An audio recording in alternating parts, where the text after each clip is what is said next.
ఎంత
20 போட மாட்டேங்கிறாங்க.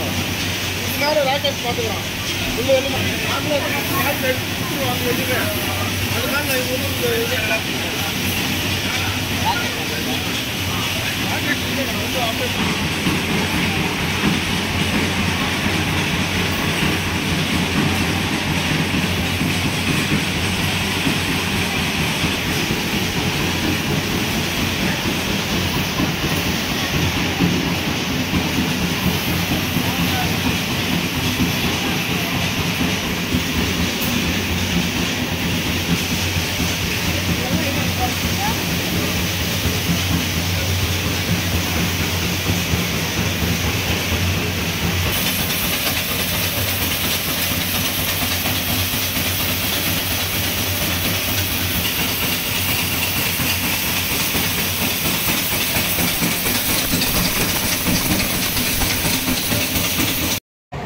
ఇక్కడ హుండీ కౌంటింగ్ ప్రారంభమైనాక సాఫీగా జరుగుతూ ఉంది. బ్యాంకు వాళ్ళు ఒక 10 గంటల ప్రాంతంలో రావడం జరిగింది. ఫస్ట్ రౌండ్ ఇచ్చే టైంలో వాళ్ళు క్యాష్ రిసీవ్ చేసుకోవడానికి వచ్చారు. అప్పటికే ఒక రెడ్ ట్రేలో హుండీ ద్వారా వచ్చినటువంటి బంగారు వెండి అంతా కూడాను అక్కడ పెట్టడం జరిగింది. అందులో 100 గ్రాములు ప్యూర్ గోల్డ్ 999 నంబర్ ఉన్నటువంటిది హుండీ ద్వారా వచ్చింది. అది 24 క్యారెట్స్. దాన్ని ఈ బ్యాంకులో పనిచేస్తున్నటువంటి అప్రైజర్ ఒక వ్యక్తి మేనేజర్తో పాటు క్యాషియర్తో పాటు వచ్చి క్యాష్ తీసుకోవడానికి వచ్చి ట్రే పక్కన కూర్చొని మెల్లగా ట్రేలో నుండి అతను దాన్ని తీసుకొని లోపల పెట్టుకున్నాడు. పంచి లోపల పెట్టుకున్నాడు. పంచి లోపల బహుశా నిక్కర్ ఉండొచ్చు, దాంట్లో పెట్టుకున్నాడు.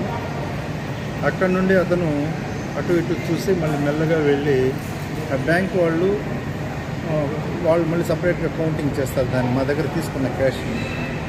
అక్కడ గోడ పక్కన ఒక సంచి పెట్టుకున్నాడు. ఆ సంచిలో తీసుకొని వెళ్ళి దీన్ని దాచిపెట్టేసి మళ్ళీ వచ్చి యథావిధిగా ఆయన కౌంటింగ్ చేస్తూ ఉన్నాడు. ఈ విషయాన్ని సీసీ కెమెరాల ద్వారా మా సీసీ కంట్రోల్ రూమ్ నుండి నాకు ఫోన్ వచ్చింది. వెంటనే ఇక్కడే ఏఎస్ఐ తర్వాత ఇతర పోలీసులు మా హోంగార్డులు ఉన్నారు, మా సిబ్బంది ఏఈఓలు వాళ్ళందరూ కూడా ఉన్నారు, బ్యాంక్ సిబ్బంది కూడా ఉన్నారు. వాళ్ళందరినీ వెళ్ళి అక్కడ సెర్చ్ చేయమని చెప్పాను. సెర్చ్ చేస్తే ఒక బ్యాగ్లో ఓపెన్ చేసి చూస్తే దాంట్లో ఈ 100 గ్రాములు ప్యూర్ గోల్డ్ బిస్కెట్, ఒక రింగు, అది ఒక 1.5 గ్రాము ఉంటుంది, తర్వాత అతని షర్ట్ కూడా దాంట్లోనే ఉండింది. షర్ట్ జోబిలో ఒక 500 రూపాయలు ఉండింది. యాక్చువల్గా అయితే హుండీ కౌంటింగ్ వచ్చేటప్పుడు బంగారు కానీ డబ్బు కానీ ఏమి కూడా తీసుకొని రాకూడదు. ఆయన అప్రైజర్గా పనిచేస్తున్నాడు. సో అతను పిలిపించి అడిగితే లేదు లేదు పెట్ట అన్నాడు. నేను సీసీ కెమెరాల్లో చూసే బాబు నేను అడుగుతున్నది నిజం ఒప్పు అని అంటే మళ్ళీ నిజమే అనేసి అన్నాడు. నేనేదో చెక్ చేసేదానికి తీసుకొని పోయినాను అని అన్నాడు.